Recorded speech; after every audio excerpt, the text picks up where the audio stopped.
네, 시작하겠습니다. 네, 안녕하세요. 오늘 전체 진행을 맡은 민주평등사회를 위한 전국교수연구자협의회 상임의장이자 학술위원회 위원장을 맡은 서울여자대학교의 김진석입니다. 반갑습니다. 오늘은 우리 모두 전태일 문화재 전태일 50주기 국제포럼의 3일차 되는 날입니다. 변화하는 자본주의와 노동의 미래라는 제목으로 오늘 학술대회를 진행하도록 하겠고요. 어제와 오늘 국내 각 단체들의 학술대회에 이어서 오늘 마지막 날 국제포럼으로 자리를 준비했습니다. 오늘 행사의 첫 장을 열어주실 분을 소개해 드리겠습니다. 개회사를 부탁드릴 텐데요. 아름다운 청년 전태일 50주기 범국민위원회 상임 대표이신 신철영 선생님의 개회사를 듣도록 하겠습니다.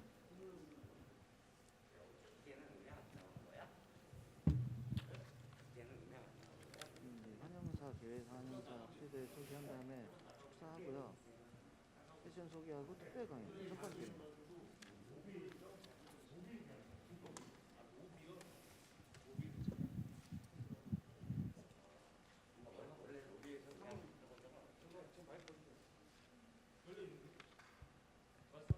오늘 50년 전 대한민국의 수도 서울의 한복판인 청계천에서 근로기준법을 지키라고 하면서 온몸을 불살았던 청년 노동자 전태일을 기리면서 국제 포럼을 하게 된 것을 매우 뜻깊게 생각합니다.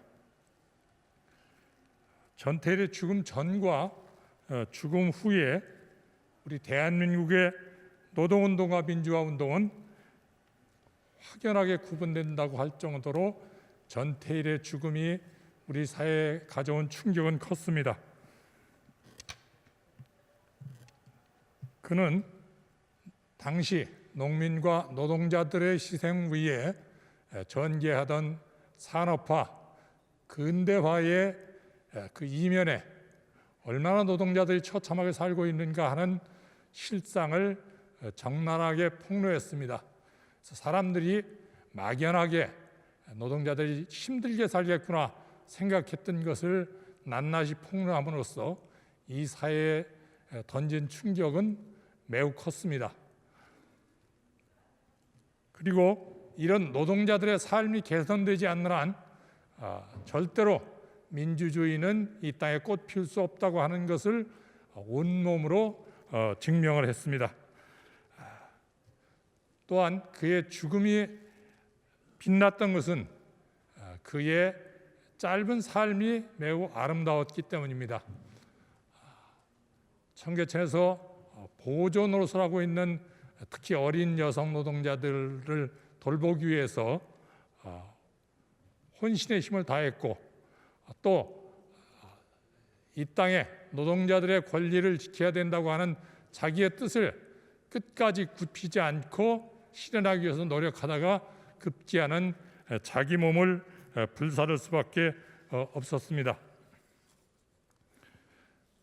그의 죽음 이후에 많은 노동자들, 민주화 운동가들이 고난을 당하고 또 희생을 하고 심지어는 죽음에까지 내몰리면서 대한민국의 노동운동과 민주주의는 발전을 해왔습니다.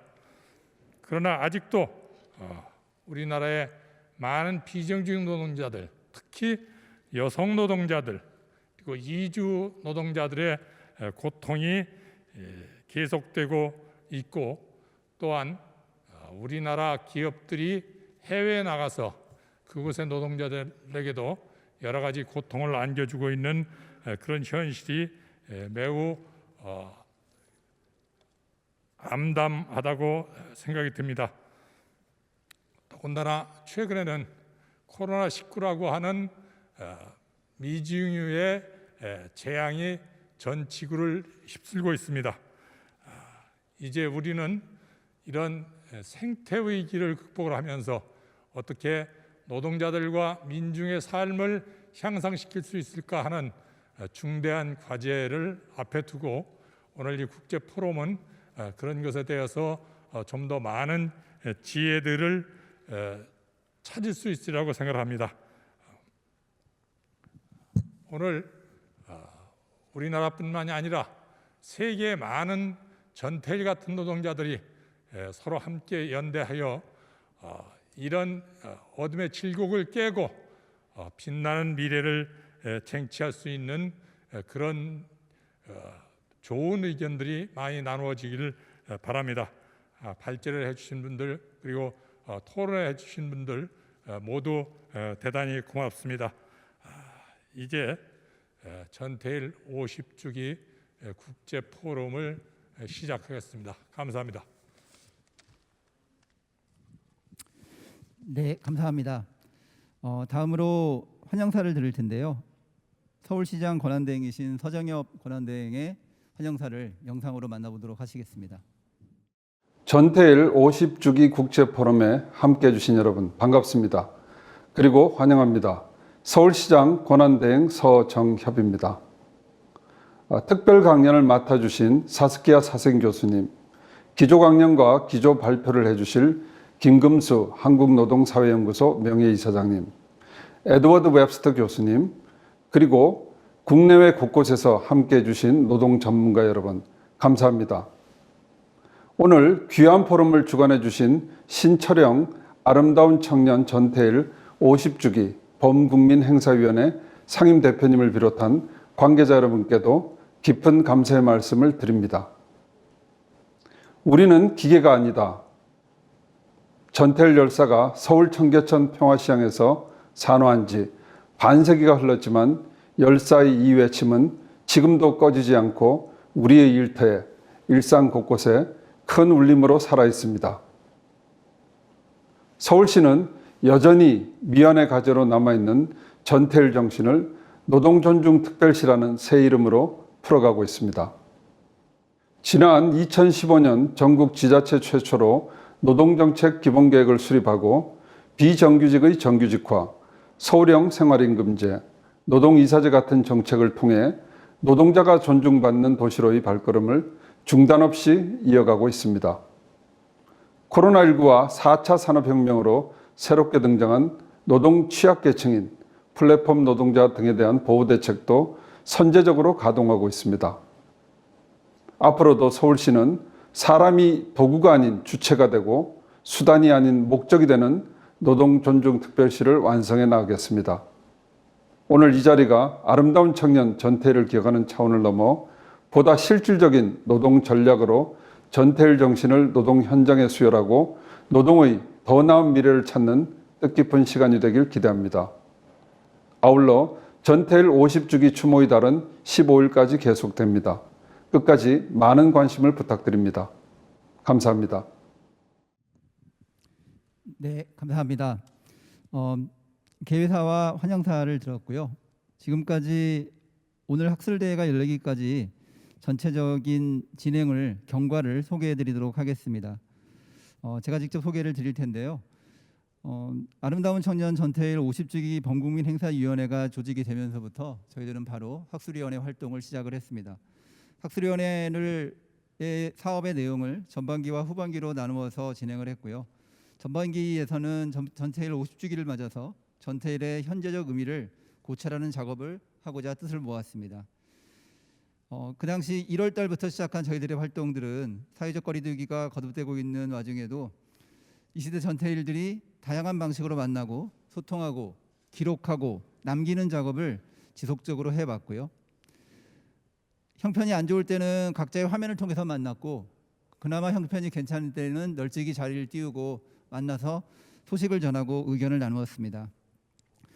전태일 50주기의 의미를 노동의 영역에 한정하지 않고 노동을 포함하여 청년, 여성, 문화예술, 종교, 문학, 사회 전 영역에 걸쳐서 전태일이 50년이 지난 현재 우리 사회 각 영역에 남긴 흔적을 살펴보았습니다.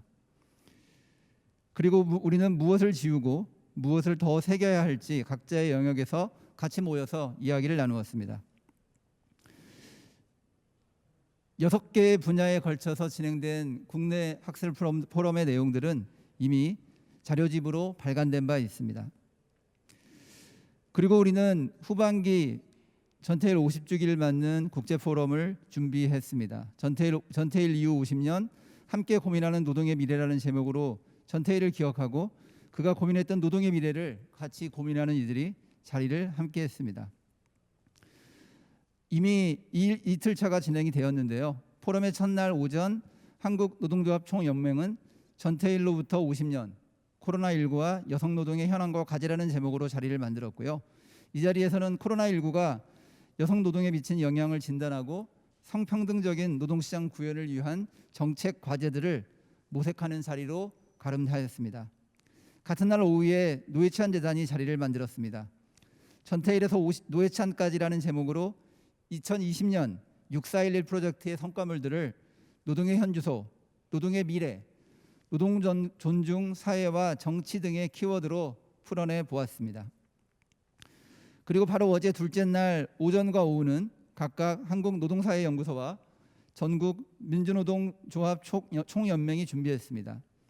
한국노동사회연구소는 전태일의 삶과 노동의 미래라는 제목으로 지난 50년 한국 노동운동의 성과와 문제점을 검토함으로써 전태일 정신의 의미를 재확인하려는 시도를 하였습니다. 마지막으로 전국 민주노동조합 총연맹은 전태일 50주기 및 포스트 코로나 시기 한국 사회 개혁을 위한 대토론회를 진행하였습니다. 전태일 50주기를 노동이 가지고 있는 의미뿐만 아니라 한국 사회 개혁에 대한 전반적인 비전을 제시한다는 목적으로 포스트 코로나 상황에서 사회 대개혁 전망과 전략의 구체적 제시를 위해서 민주노총이 코로나19 사회경제 위기 대응 시민사회 대책위원회와 머리를 맞대고 고민을 나누는 그런 자리를 마련했습니다.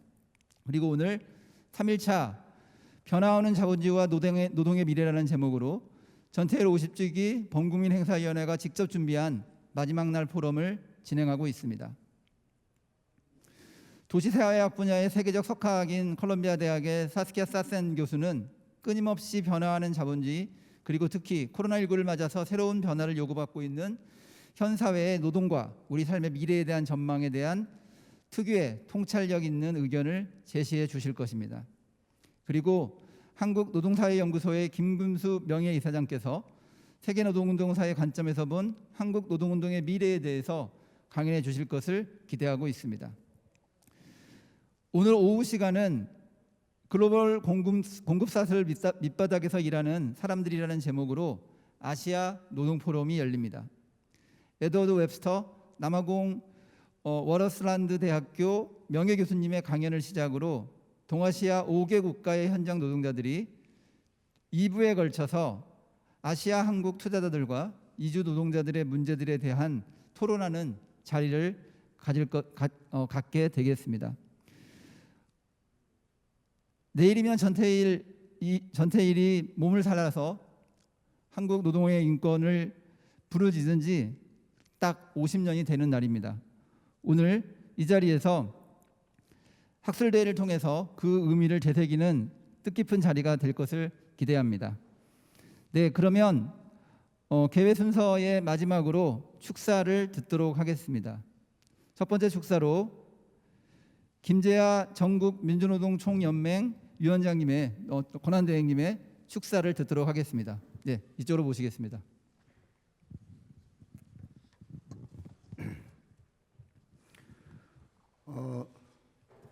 지금 이 방송을 듣고 계시는 모든 분들과 근처에 계신 분들에게 인사드립니다. 민주노총 비상대책위원장 김재하입니다. 반갑습니다.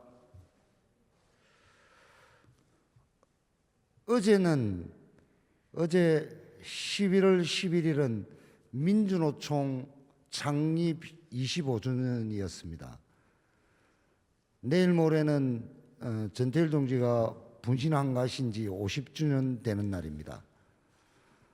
50주년을 맞이해서 이런 학술 행사를 하게 된 것 다 함께 기뻐하고 또 그리고 이 행사를 준비하시느라 고생하시는 관계자 여러분들에게도 고맙다는 말씀을 드립니다. 전태일 열사는 근로기준법을 지켜라. 내 죽음을 헛되이 말라. 우리는 기계가 아니다. 그런 말씀들을 남겼습니다. 50년 지난 지금 2020년 대한민국을 생각해 봅니다. 50년이 지났지만 여전히 이 땅의 노동자는 기계입니다. 근로기준법을 지키라고 외친 지 50년이 지났지만 여전히 수많은 노동자들이 노동조합을 하지 못하고 교섭도 하지 못하고 매년 수천 명의 노동자들이 일하다 죽어나가는 게 2020년 오늘의 대한민국입니다.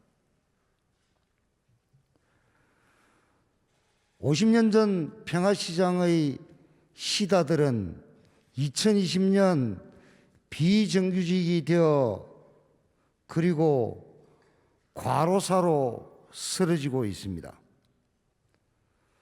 그래서 민주노총은 전태일 열사 50주기를 맞이하여 전태일 정신을 진정으로 기리고 이어가기 위하여 전태일 3법을 제정하는 운동을 시작했습니다. 정작 이 나라의 정치권과 정권이 해야 될 일, 당연히 해야 될 일을 그동안 하지 않았던 겁니다. 그래서 민주노총과 뜻있는 모든 분들이 마음을 모아 국회에 입법청원하였습니다. 그런데 지금의 현실은 그렇게 전태일 정신 50주년을 맞이하여 뜻깊은 전태일 3법은 국회에서 잠자고 있습니다. 그 어떤 국회의원 한 명도 근로기준법 개정과 노동조합법 개정을 말하지 않고 있습니다. 외려 ILO 협약 비준을 빌미로 노동자의 권익을 심각하게 훼손시키고 후퇴시키는 노동법 개혁을 추진하고 있는 안타까운 현실이 지금입니다. 민주노총은 창립기념일 이 11월 11일임을 보여주듯이 전태일 정신의 기초에서 만들어진 조직입니다. 전태일 동지의 그 정신을 이 땅에 실현하기 위하여 투쟁하는 조직입니다. 50년 전 그렇게 한 몸을 불살랐던 전태일 동지의 그 정신을 이어 지금 100만의 민주노총 조합원이 전태일 정신을 함께 하고자 합니다. 민주노총의 뿌리이자 삶이 바로 전태일 동지입니다. 앞으로도 민주노총은 전태일 열사가 마지막으로 당부했던 그 말씀, 내 죽음을 헛되이 하지 말라는 말씀 잊지 않을 겁니다. 그 뜻을 이어받아 언제나 2,500만 노동자들을 위하여, 노동자가 주인되는 그런 세상의 건설을 위하여 언제나 마음을 모으고 투쟁하는 그런 길을 가고자 합니다. 아무튼 뜻깊은 50주기에 이런 뜻깊은 자리에 제가 축사를 하게 돼서 굉장한 영광으로 생각합니다. 그리고 오늘 이 자리가 많은 내용들이 풍부하게 토론돼서 이후에 50주년 나아가 100주년의 일까지 큰 초석을 낳는 자리가 되기를 바랍니다. 이상입니다.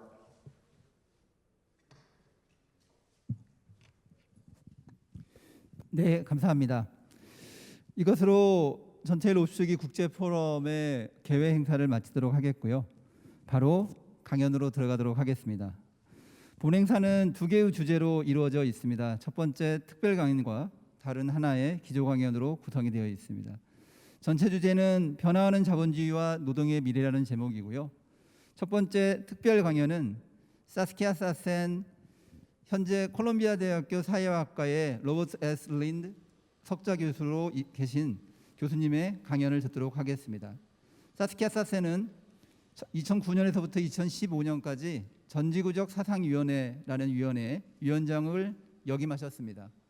국내에서는 도시사회학자로 알려져 있는 사스키아 사센은 자본주의의 세계화 과정에서 거대 도시들의 형성과 역할을 재해석한 세계 경제와 도시라는 저서로 국내에 알려져 있으며 그 이후에도 축출 자본주의라고 하는 와 같은 저서를 통해서 국내에 소개된 바 있습니다. 현재 사센 교수님은 원래 있던 직장이 뉴욕에 있는데 현재는 원래 고향이신 집인 런던에 계십니다. 현재 코로나 상황에서 직접 방문하지 못하고 원고를 통해서 저희와 함께하게 된 것을 한편으로는 기쁘게 생각하시지만 한편으로는 아쉬운 마음을 전해주셨습니다. 오늘 사스키아 사센 교수의 전지구적 세계가 지역으로 분화될 때라고 하는 제목의 특별 강연은 교수님께서 보내주신 원고를 한국에서 대독하는 방식으로 진행하도록 하겠습니다. 그러면 사스키아 사센 교수의 전지구적 세계가 지역으로 분화될 때라는 제목의 특별 강연을 듣도록 하겠습니다.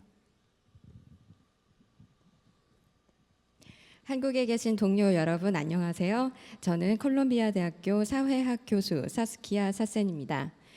오늘 이렇게 의미 있는 행사에 참여해서 저의 생각을 나눌 수 있게 된 것을 매우 기쁘게 생각합니다. 오늘 우리는 변화하는 자본주의와 노동의 미래에 대해 논의하고 있습니다. 오늘의 저의 짧은 강연에서는 전대미문의 코로나19 시대 속 지역적인 대응 방법에 대한 저의 의견을 먼저 말씀드릴 것입니다.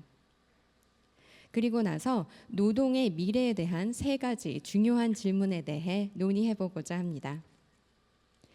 우리는 지금 낯선 시대를 살고 있습니다. 우리는 이런 시대가 오는 것을 알지 못했으며 갑자기 찾아온 변화 속에 우리는 불안해하고 있습니다.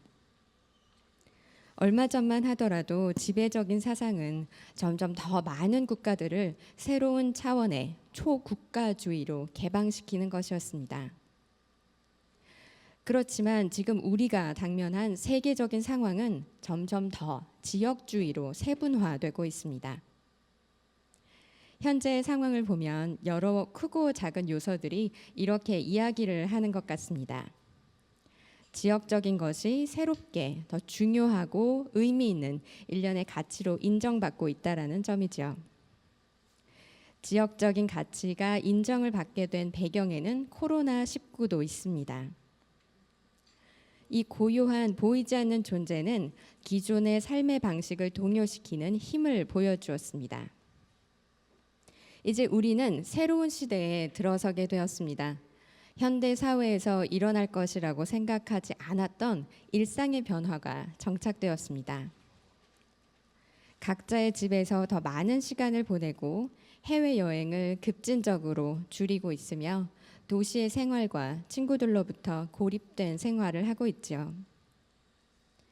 이런 전례 없는 상황적인 변화로 인해 드는 의문점은 과연 이러한 변화가 공간의 변화로도 이어질 것인가 하는 질문입니다. 예를 들어서 도시의 중심부가 일부 공동화된다거나 지역사회 중심의 업무 형태가 활성화되는 현상이 일어날 수도 있을 것으로 생각됩니다.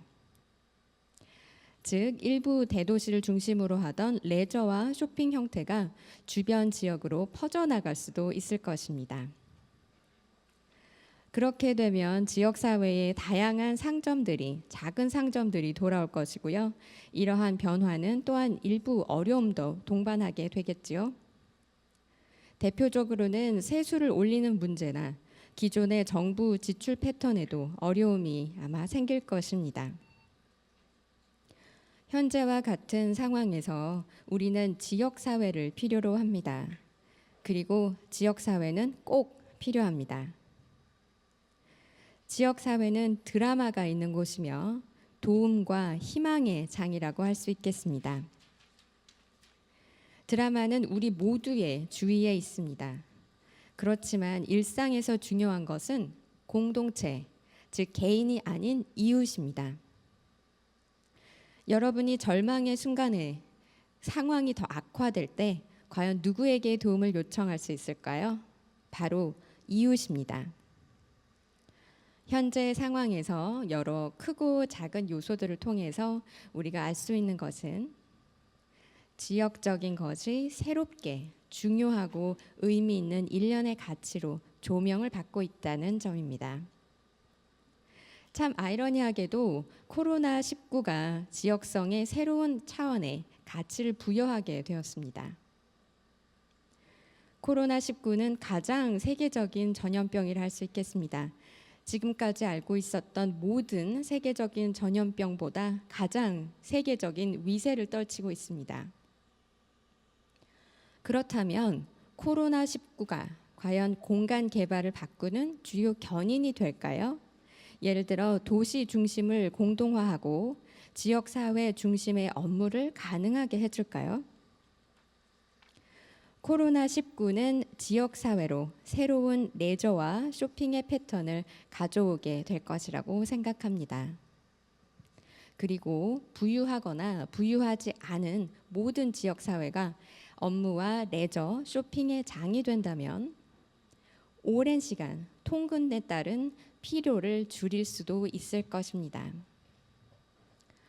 코로나19가 비극적인 상황을 야기시키기도 했지만 도시의 변혁을 일으키는 주요 동인이 될 수도 있지 않을까요? 대부분의 직장이 밀집되어 있는 도시 중심에서 대규모로 모일 수 없게 되고 그에 따라 장시간 피곤하게 일터로 나가지 않게 되었습니다.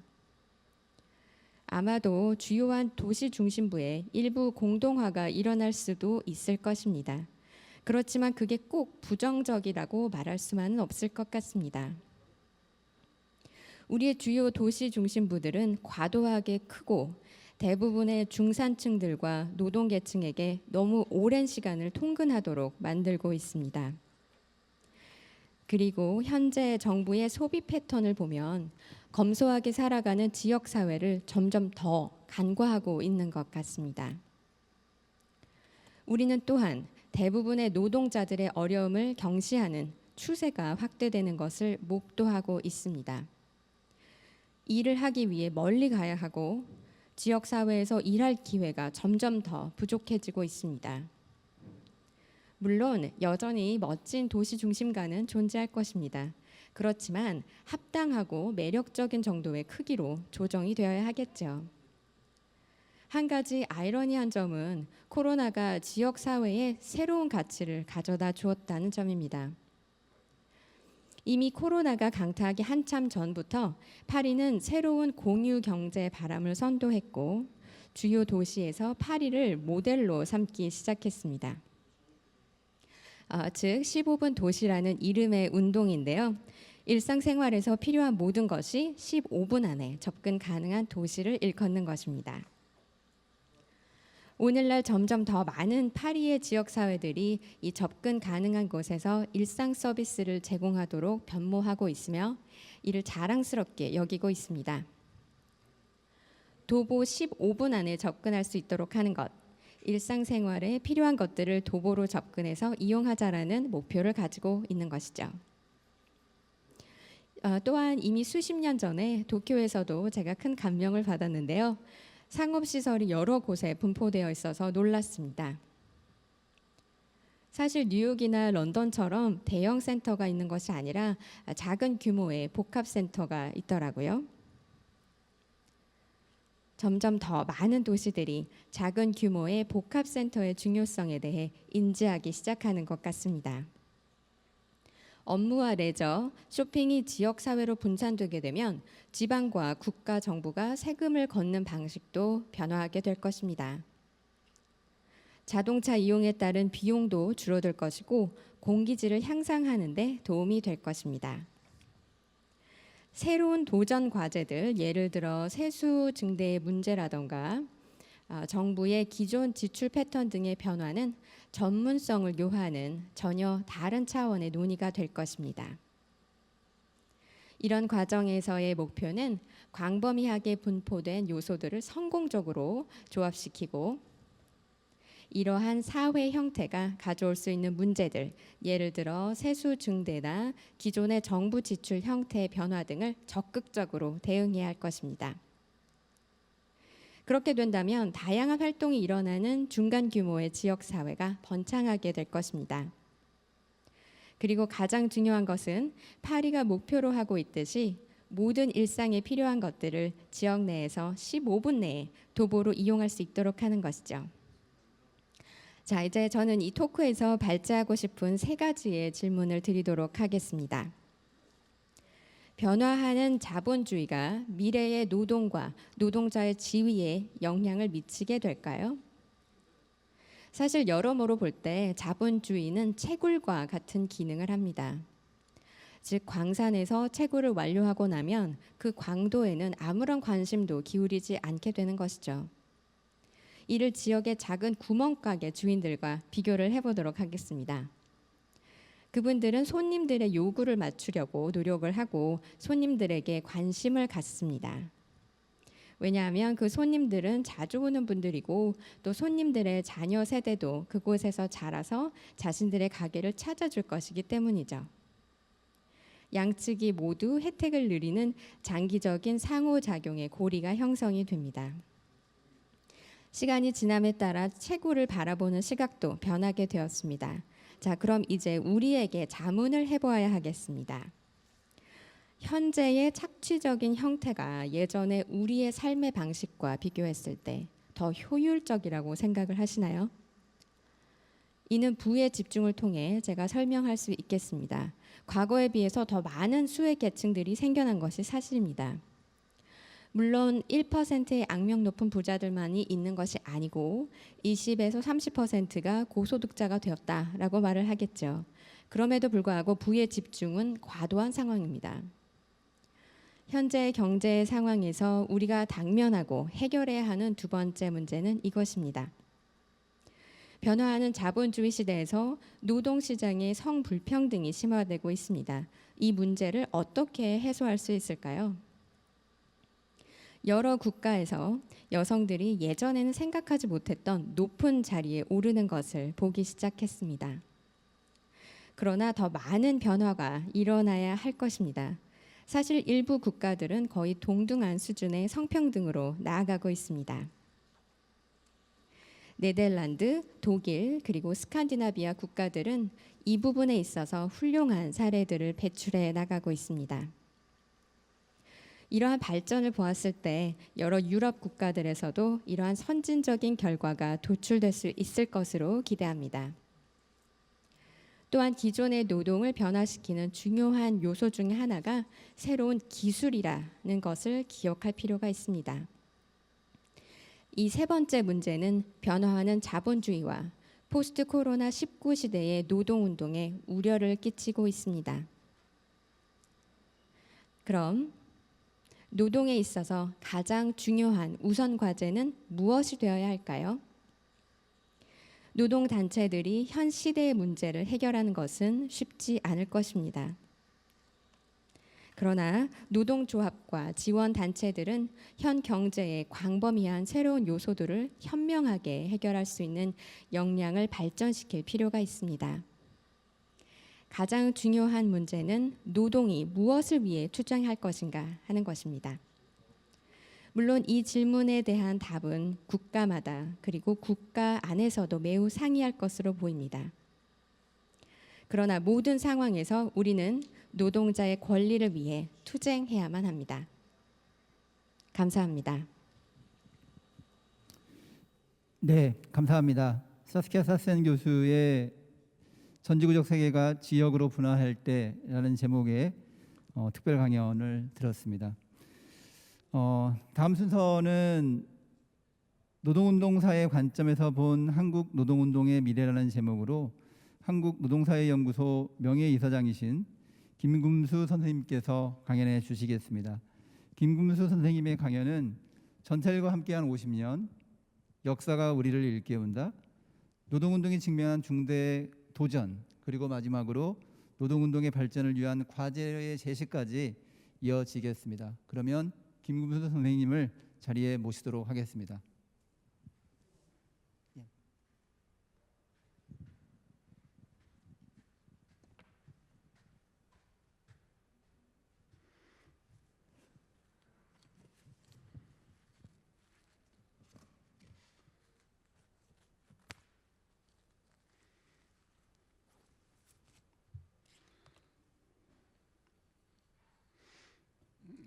안녕하십니까. 김금수입니다.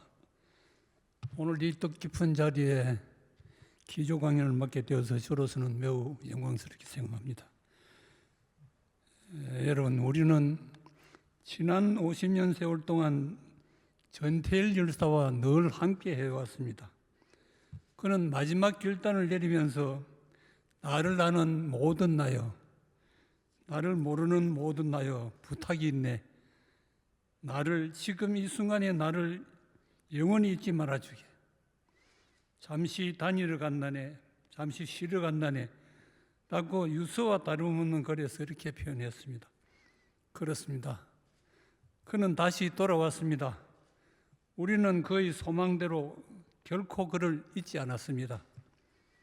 그가 떠난 뒤 곧바로 결성된 청계피복 노동조합을 통해서 이소선 어머니의 열성적인 활동을 통해서 70년대 민주노동조합 운동을 통해서 1981년 전태일 기념사업회 설립을 통해서 1987년 노동항쟁을 통해서 1988년의 전태일 정신 개성 전국 노동자 대회를 통해서 1995년 민주노총 창립을 통해서 영화 아름다운 청년 전태일을 통해서 아름다운 청년 전태일 기념관의 건립을 통해서 그리고 오늘 이 범국민행사위원회 국제포럼을 통해서 전태일은 우리와 함께하고 있습니다.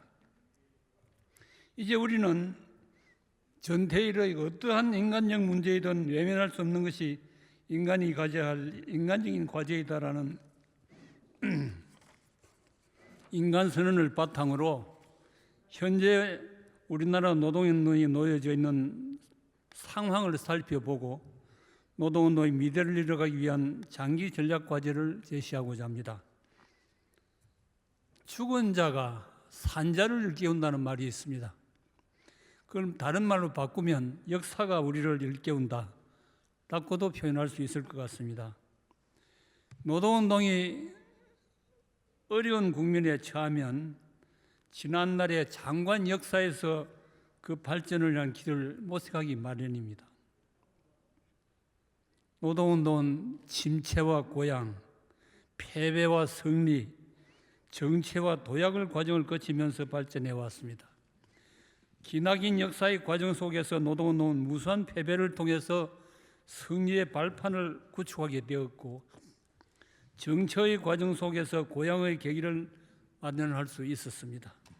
그 과정은 극심한 고난과 시련의 연속 그것이었습니다. 거기에는 참혹한 희생이 따르기도 했습니다. 그런 가운데서도 노동운동은 끊임없이 발전해 왔습니다. 그리하여 노동운동의 역사는 우리에게 소중한 교훈을 남겨주었습니다. 노동운동은 단순히 노동자 계급의 지위 향상이나 권리 보장을 위해서만 추진되는 것은 아니었습니다.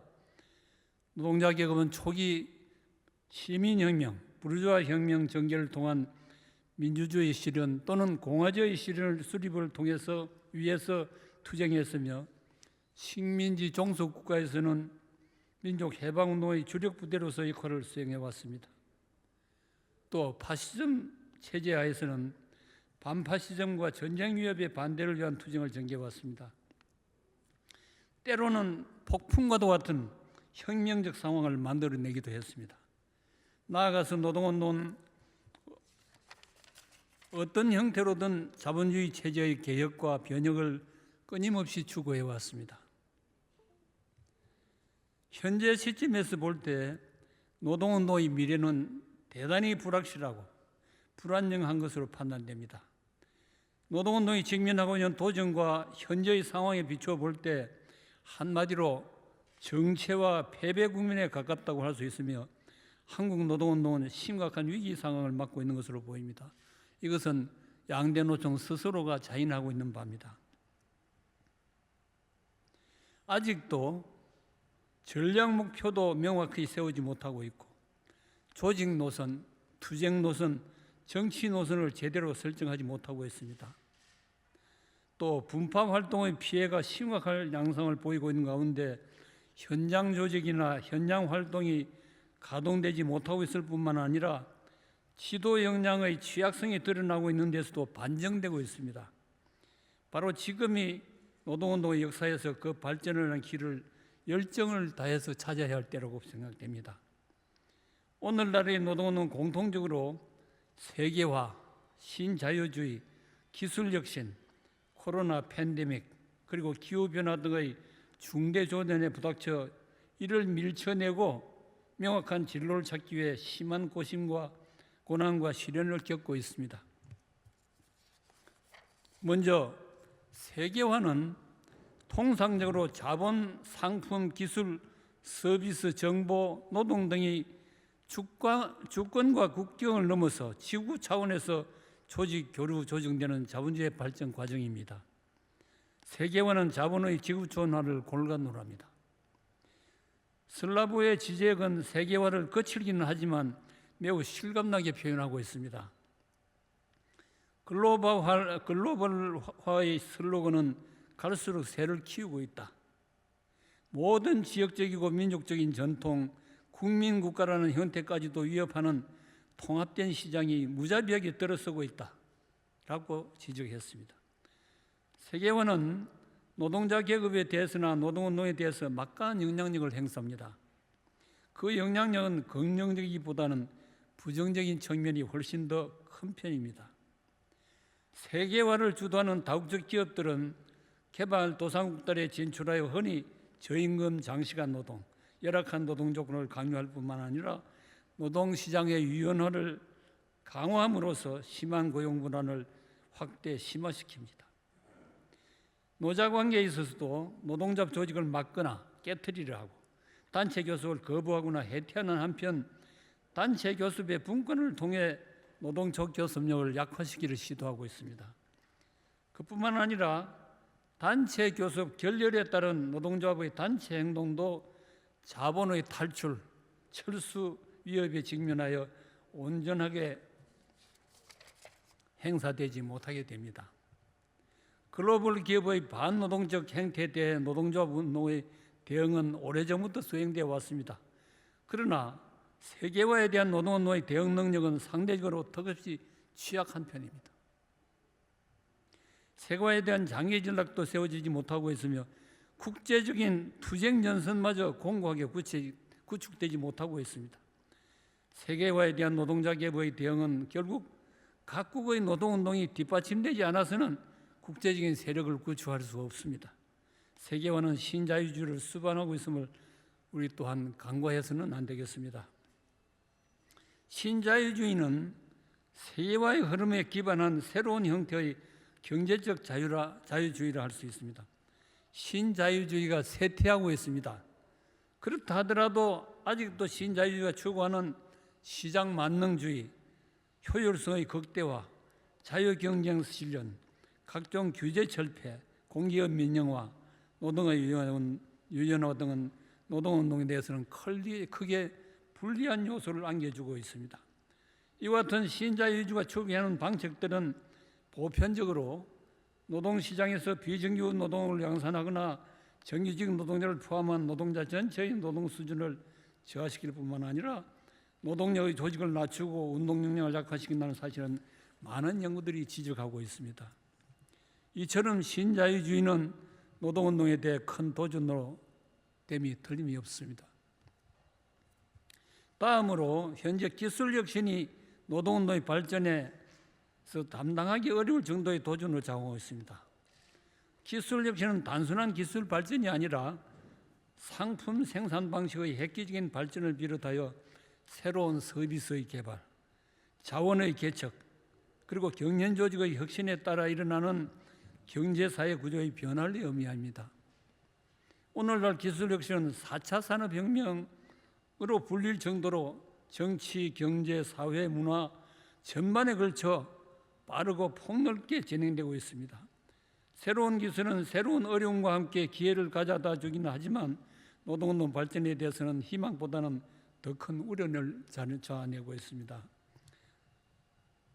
빅데이터, 인공지능, 자율주행, 로봇공학, 3D 인쇄, 사물 인터넷 등을 활용한 기술 혁신의 진행에 따라 그 중심에 자리 잡은 디지털 전환은 노동 세계에서도 활발하게 이루어지면서 노동 개념 자체의 변화를 초래하고 있습니다. 국제노동기구 ILO 1의 이 글로벌 위원회는 더 나은 미래를 위한 일이라는 보고서를 통해서 일의 세계가 급변하고 있는 가운데 특단의 행동을 취하지 않는다면 불평등과 불확실성이 확대되고 사회적 배제가 심화된 미래를 맞게 될 것이고, 이것은 정치, 사회, 경제적으로 파괴적인 결과를 가져올 것이라고 경고하고 있습니다. 이러한 노동의 디지털화에 대한 대응은 여러 차원에서 진행되고 있습니다. ILO 1회 미래 글로벌 위원회 보고서, 독일 정부의 노동 4.0 백서, 한국의 경제사회 노동위원회의 보고서, 대통령 직속 4차 산업혁명위원회의 대정부 권고 등을 통해서 노동의 미래 구상이 제시되고 있습니다. 이들 보고서, 백서, 권고안 등의 주요 내용을 간추리면 대략 다음과 같이 지혜박할 수 있을 것 같습니다. 현재의 노동세계를 이끌어가는 사회 변화의 주요 추동력은 디지털화, 글로벌화, 가치와 요구들의 변화 등이라고 설명하고 있습니다. 핵심 의제는 인간 중심을 표방하고 있습니다. 인간 중심의 일터 혁신과 기술에 대한 인간 주도, 인간 능력에 맞는 투자 확대를 통한 직업 훈련과 평생 교육이 공통적으로 강조되고 있습니다. 그 다음으로 양질의 일자리를 촉진하기 위한 경제개혁, 디지털 전환을 통한 신산업 육성과 새로운 일자리 창출, 일자리 이동에 대한 지원, 좋은 노동 조건의 강화, 노동 기본권 보장, 노동 시간의 자율성, 다른 말로 표현하면 시간 주권이 되겠습니다. 이 노동 시간 자율성의 보장, 사회 안전망 강화, 성평등 촉진, 단체 대표성 강화와 사회적 대화 체제 수립 등이 제시되고 있습니다. 이와 같은 내용들은 노동세의 디지털화에 대한 대응 방향과 가이드라인에 불과합니다. 이것은 기술 혁신의 진행 속도보다 한층 뒤처져 있습니다. 그뿐만 아니라 아직 구체적인 정책이나 제도화로까지 나아가지 못하고 있으며, 더구나 노동조합 운동은 기술 혁신에 대한 올바른 방책보다 아직 내놓지 못하고 있는 실정입니다. 크게 우려되는 상황이 아닐 수가 없습니다. 이 밖에도 코로나19 팬데믹이나 기후변화 등으로 수많은 사람들이 고통당하고 있습니다. 대량 시번의 엄청난 산업재해 등으로 인해 노동운동의 발전이 크게 제약당하고 있어온 우리들이 직접 경험하고 있는 일입니다. 지금까지 노동운동을 둘러싼 상황과 노동의 미래 구상에 대해 살펴보았습니다. 자본의 지구촌화, 신자유주의, 기술혁신, 특히 노동의 디지털화, 그리고 팬데믹과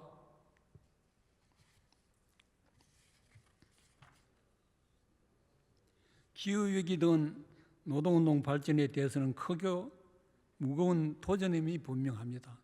어떻게 생각하면 폭풍처럼 밀려오는 그런 도전입니다. 이러한 조건에서 노동운동이 중대 도전에 적극적이고 효율적으로 대응하고 노동의 미래 구상을 주도하지 못한다면 노동운동은 쇠락의 길로 접어들 수가 없을 것 같습니다. 다음으로 노동운동이 세워야 될 총노선, 즉 장기 전략 목표에 관해서 설명드리겠습니다. 몇 가지를 제안하고자 합니다. 무엇보다 먼저 노동운동이 장기 전략, 총노선을 세우는 일은 필수적 과제를 하겠습니다. 여기서 우리는 전태일의 인간선언과 그가 추구했던 인간 조건이 장기 전략의 바탕이 될 수 있을 것으로 생각합니다. 전태일 열사가 추구했던 게 뭡니까? 진수성찬은 아니더라도 굶주리지 않고, 사치스러운 의상은 아니더라도 헐벗지 않고, 고대광신은 아니더라도 편안히 쉴 곳이 있고, 아플 때 돈 없이 치료를 받을 수 있고, 배우고 싶은 사람 누구나 무상으로 교육을 받을 수 있고 일할 능력 있는 사람은 안전하고 건강하게 일할 기회를 가질 수 있고 착취와 억압을 당할 때 저항할 수 있는 권리를 행사할 수 있는 것이 인간 조건의 기본 요건일 것입니다. 이것이 전태일 여사가 간절하게 추구해왔던 바죠. 대한민국 헌법 34조는 모든 국민은 인간다운 생활할 권리를 가진다고 규정하고 있습니다. 그러나 이 조항은 현실에서는 사문화된 것과 다름이 없습니다. 인간 조건은 자본주의 체제에서는 그 실현이 극히 어려울 것으로 판단됩니다. 그렇기 때문에 노동운동의 장기 전략은 저는 인간 조건 실현 사회주의 또는 인간 조건 실현 변혁적 노동조합 운동으로 채택할 것을 양대 노총에 제안하는 바입니다. 이와 같은 전략 목표는 민주노총이 한때 표방했던 사회 변혁적 노동조합 운동과도 일맥상통한다고 하겠습니다. 다음은 조직 노선입니다. 노동자가 지니고 있는 힘의 원천은 수의 다수에 있습니다. 아무리 수가 많다 하더라도 조직되지 않으면 힘을 발휘할 수가 없습니다. 그리고 노동조합 조직 형태는 노동자 계급의 단결과 통일, 투쟁과 활동, 정치적 역량과 이념의 실현을 규정하는 중요한 요건입니다. 그래서 노동조합 운동은 조직 노선을 결정하지 않으면 안 되는 것이죠. 조직 노선에서는 중요한 과제가 조직의 확대, 그리고 조직 형태에 관한 기본 방향 설정이 핵심 과제가 될 수밖에 없습니다. 노동세계의 구조 변화에 따라서 비정규직 노동자, 불안정 노동자, 이른바 특수고용직 노동자, 재택근무 노동자 등이 급증하고 있는 상황에서 이들 대다수가 중소형세 사업장 노동자들과 더불어 미조직 상태에 놓여 있습니다. 노동자 조직률은 2018년 현재 11.8%에 지나지 않습니다. 이들 미조직 노동자들의 조직화는 기업별 노동조합이나 사업장별 노동조합은 어렵기 때문에 산업별 노동조합이나 전국적 일반 노동조합의 형태로 포괄할 방침을 설정할 필요가 있겠습니다. 최근 들어 한국노총이 전국 연례노동조합을 결성한 것은 이런 발상에서 나온 것이 아닌가 생각됩니다. 미조직 노동자의 조직화를 위해서는 조직 노선에 따른 확고한 방침을 기반으로 훈련된 조직 활동가, 소위 오르그라 그러죠. 조직 활동가가 배치되어야 하며 조직 활동을 위한 예산을 비롯한 구비 요건이 갖춰지지 않으면 조직 확대는 쉽지가 않습니다. 노동운동 전개에서 조직 형태는 산업별 노동조합 형태가 가장 이상적이고 가장 바람직하고 가장 강력하고 동일적인 것이기 때문에 형식과 내용이 일치하는 산업별 노조 건설이 노동조합 조직 노선의 주요 목표로 설정되어야 하면 굳이 강요할 필요가 없습니다. 이른바 무늬마 산비를 탈피함으로써 실질적인 산업별 노동조합을 건설해야 되겠죠. 산업별 노동조합 형태가 아니고서는 산업별 또는 업종별 단체 교섭을 요구하기 어려울 수밖에 없습니다. 한 기업의 경우 초기업 단위 노동조합은 57.9%에 지나지 않습니다. 물론 민주노총 쪽은 좀 율이 높고 한국노총은 좀 낮습니다. 평균으로는 58% 정도가 초기업 노동조합입니다. 산업별 노동조합으로 전환하는데 몇 가지 원칙이 요구됩니다. 자주성과 민주성의 원칙. 아무리 산별이라 할지라도 자주성과 민주성이 없으면 오히려 노동운동을 통제하는 제약 요건이 될 수밖에 없습니다. 그 다음 집중성과 통일성의 원칙. 지금 현재 산별 노동조합의 가장 핵심적인 약점이 이 집중성과 통일성의 원칙의 결여입니다. 그 다음 대중성과 지도성의 원칙. 목표 지향성과 계획성의 원칙이 그것이라 하겠습니다. 다음엔 투쟁 노선입니다.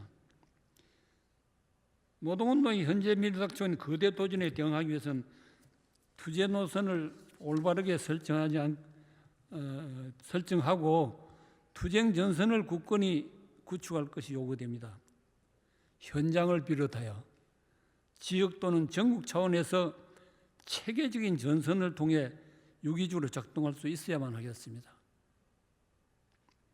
투쟁 형태도 단체 교섭과 댕체 행동 말고도 노동운동이 정책과 제도 개혁을 위한 사회적 교섭, 사회적 대화 기구를 통해서 거기서 협의하고 교섭하고 합의를 하는 데 있어서 주도권을 행사할 필요가 있습니다. 사회적 대화에 대해서 둘러리 이론을 내세우면서 기피하는 것은 오히려 노동조합 운동의 약점을 드러내는 그런 반증인을 하겠습니다. 정책과 제도 개혁은 기업 단위에서 논의조차 불가능한 상태에 있습니다. 업종별, 지역별 사회적 교섭 체계도 활용할 필요가 있겠습니다. 여기서 요구되는 것은 노동운동의 정책 역량의 획기적인 강화입니다. 현재의 상태로서는 그 정책 역량으로서는 택부족입니다. 이와 함께 정치적, 정책적 요구와 관련한 위력적인 정치적 총파업 태세도 정비해둘 필요가 있습니다. 왜냐하면 국가 권력과 총자본에 맞서 힘의 대결을 벌여할 때도 있을 것이기 때문입니다.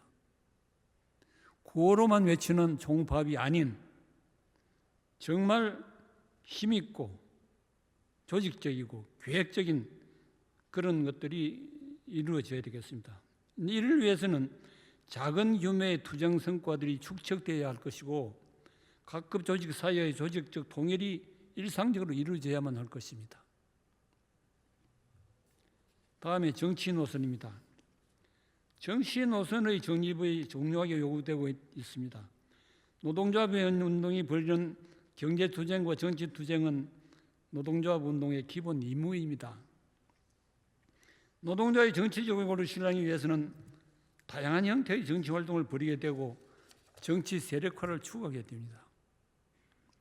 현 시점에서 볼 때 한국의 노동운동은 정치투쟁 또는 정치 세력화에 대한 노선을 아직 세우지 못하고 있습니다.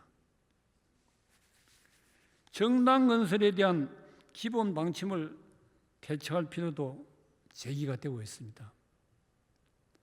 선거철마다 일반 조합원들이 노동조합 총연맹들의 정치 방침을 묻습니다만 아직은 설정되지 않고 있습니다. 저는 제안합니다. 노동자 중심의 정당, 사회주의 이념을 수용하는 정당, 계급 문제와 민족 문제를 통일적으로 추구하는 정당 건설을 노동조합 운동이 주도해야 될 필요가 있습니다. 이를 통해서 현재 존재하는 진보 정당의 통일을 주동할 수 있을 것입니다. 이런 정당 건설과 함께 충실한 민주주의와 민족의 자주와 통일을 위한 인민전선의 구축도 필요하다고 보입니다. 그 다음에 국제연대 활동입니다.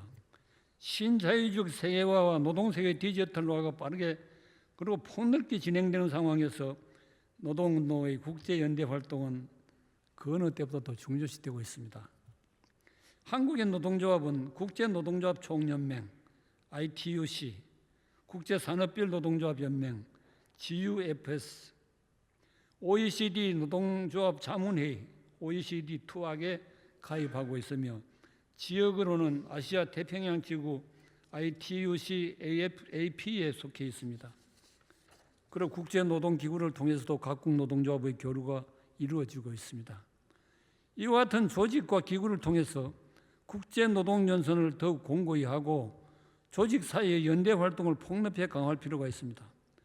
국제적으로나 지역적으로 그리고 산업별 차원에서 공동활동과 공동투쟁을 조직해야 하고 이를 위해서는 일상적인 상호협력과 상호교류를 활발하게 추진해야 할 것을 생각합니다.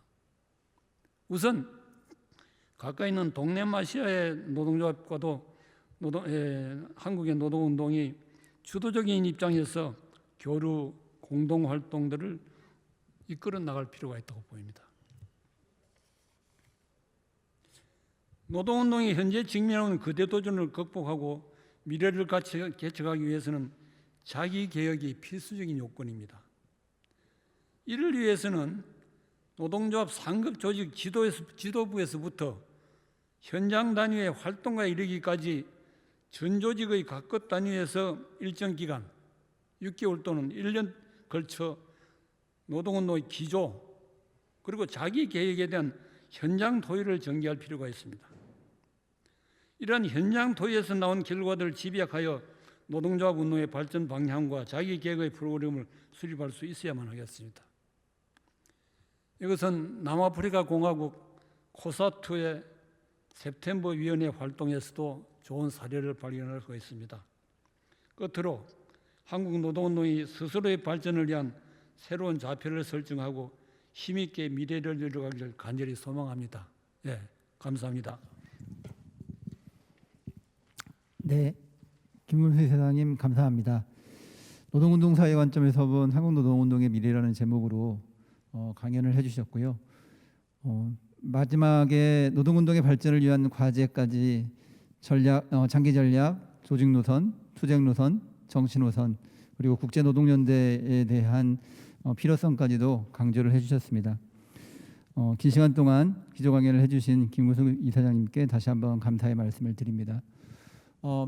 오늘 오전 3일차 국제포럼의 오전 행사는 이것으로 마치도록 하겠습니다. 이 행사가 오늘 이렇게 마쳐지고 나면 오후에는 2부 국제 행사가 글로벌 공급사슬 밑바닥에서 일하는 사람들이라는 제목으로 2시 반부터 진행될 예정입니다. 2부에서는 에드워드 웨스터 교수의 기조발제와 더불어서 베트남, 인도네시아, 인도, 말레이시아 그리고 한국에 이르기까지 5개국 아시아 국가들의 글로벌 공급사슬 밑바닥에서 일하는 사람들에 대한 논의를 진행하도록 하겠습니다. 그러면 오후 2시 반에 다시 만나 뵙도록 하겠습니다. 감사합니다.